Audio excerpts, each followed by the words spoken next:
Simple বিষয় যে ইউরোপের একটা কান্ট্রিতে আমার ফিজিক্যাল অফিস আছে, সেইটাকে বেস করে ইউরোপে যদি হচ্ছে যে লেটস সে আমি অন্য সব বাদ দেই, শুধু ছোট ছোট কাজগুলোও করি এবং ধরেন বাংলাদেশ থেকে মেইল পাঠাচ্ছি বাংলাদেশের অফিস অ্যাড্রেস ব্যবহার করে, সেইটার একরকম ইফেক্ট।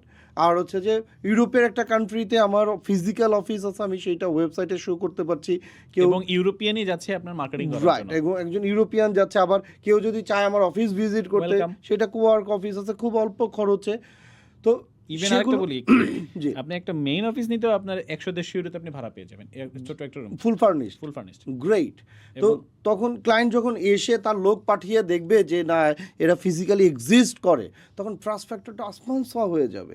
এবং তখন কিন্তু আমি আর বাঙালি হিসেবে হচ্ছে যে তার কাছে পেমেন্ট ডিমান্ড করছি না, অ্যাজ আ ইউরোপিয়ান।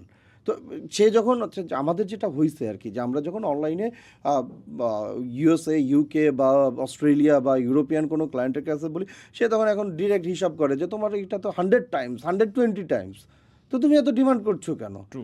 কিন্তু যখন হচ্ছে যে একজন ইউরোপিয়ান গিয়ে হচ্ছে যে তাকে বলবে যে আমারই তো মাসে খরচ হয় হচ্ছে যে $1-2,000, তো তোমার হচ্ছে যে আমি কীভাবে হচ্ছে $50 লোগো করে দেবো, কয়টা লোগো করলে আমার এত ডলার উঠবে, তখন কিন্তু হচ্ছে যে রিয়েল আর্গুমেন্টটা তৈরি হয়, Right. রিয়েল কাজের জায়গাটা তৈরি হয়।